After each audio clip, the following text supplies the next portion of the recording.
Continuando o nosso assunto ainda dentro do reino Monera, nós vamos falar agora um pouquinho sobre recombinação genética. Alguns livros e alguns professores abordam isso como se fosse uma reprodução bacteriana. Mas, a meu ver, não é uma reprodução bacteriana. Por quê? De um indivíduo não se tornam dois, como acontecia lá na fissão binária ou na cisparidade. De dois indivíduos, eu continuo com dois, nesse caso da conjugação. Ou nas outras, eu continuo com o mesmo número de indivíduos, é isso que eu quero dizer. Eu vou ter o mesmo número de indivíduos, só que esses indivíduos agora, eles são diferentes. Eles possuem material genético diferente por causa desses processos que eles são capazes de fazer. As bactérias, elas têm capacidade de trocar material genético ou de absorver material genético, tá? E isso leva ao que a gente chama de recombinação genética, a formação de um novo genoma, né? De um novo conteúdo genético. Então, o primeiro caso de recombinação genética que a gente vai ver é chamado de conjugação. Lembra lá quando eu falei de estrutura sexual, de estrutura da bactéria, e eu falei que as bactérias possuíam pile ou fímbrias, né? Que era como se fossem pelinhos, e que existiam alguns desses pelinhos que eram ditos pelos sexuais. Algumas bactérias têm a capacidade de, através desses pelos, tá? E algumas bactérias somente específicas, têm a capacidade, através desses pelos, de trocar material genético entre duas bactérias. Então, através desse pile sexual, atravessa material genético, tá? Para a outra bactéria. E que material genético é esse que atravessa?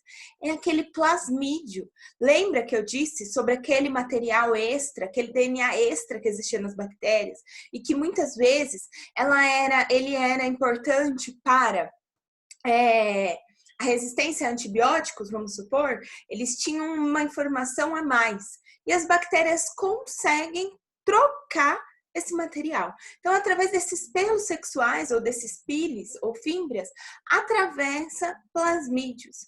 E isso é de uma importância muito grande, porque de uma bactéria que tinha resistência a um determinado antibiótico, eu posso ter agora duas bactérias resistentes a esse antibiótico.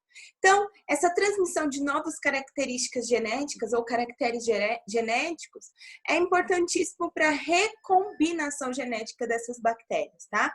Então, é uma forma delas ganharem informação nova.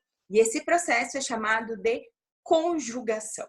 Existem outros, como, por exemplo, transformação. O que é a transformação? As bactérias têm uma capacidade incrível de absorver material genético que está disperso no meio. Ou seja, eu tenho fragmentos de DNA no meio em que essas bactérias vivem. De uma outra bactéria que morreu, enfim, fragmentos desse DNA disperso no meio pode ser incorporado pela bactéria ali existente. Como que eles descobriram isso? Existia uma bactéria causadora de uma pneumonia e uma outra bactéria que não causava pneumonia. Eles fizeram um experimento assim. Eles mataram de uma forma essa bactéria que causava a pneumonia, e eles sabiam disso porque eles inoculavam essa bactéria em ratos e causava a pneumonia, e a outra não. Então, eles pegaram numa cultura e deram um jeito de matar essas bactérias causadoras da pneumonia e colocaram nessa mesma cultura bactérias vivas que não causavam pneumonia. Depois de um tempo, eles retiraram dessa cultura essas bactérias que anteriormente não causavam pneumonia e inocularam em ratos. Quando eles inocularam em ratos, agora essas bactérias que antes não causavam nada, causavam pneumonia. Então, eles perceberam que as bactérias têm essa capacidade de incorporar material genético exógeno, ou seja, que não é dela, ao seu cromossomo bacteriano. E esse processo é chamado de transformação, quando uma bactéria, então, incorpora material genético do meio, tá? Existe ainda um terceiro meio de recombinação genética.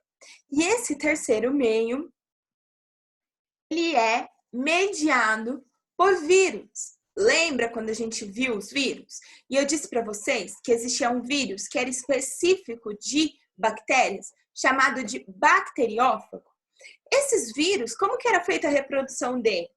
Eles iam lá, se depositavam em cima da bactéria e injetavam o seu material genético lá dentro. E esse material genético do vírus, um material genético exógeno também, era incorporado ao material genético da bactéria. Então, ela ganhava novos genes, novas informações. Então, isso também é um tipo de recombinação genética, tá? Ganhar novas características de um vírus. Esse processo é chamado de transdução. Transdução. Lembrem-se esses três nomes: conjugação, transformação e transdução. As bactérias, além de fazer tudo isso, essas diferentes formas de recombinação genética, elas são muito safadas. Elas conseguem fazer um processo que é chamado de esporulação ou esporogenia. O que significa isso? Quando o meio em que essa bactéria vive está desfavorável a ela, tá? Então ela não tem condições de se reproduzir, ela vai ficar no que a gente chama de um período latente. Ou seja, ela leva o seu metabolismo praticamente a zero. É como se ela não estivesse nem viva. Ela fica lá num período latente, numa espera, tá? Como ela faz isso? Primeiramente, ela perde tudo que ela não tem ali de desnecessário, né? De necessário. Ela perde a água, ela perde o máximo de estrutura possível e forma o que a gente chama de esporos.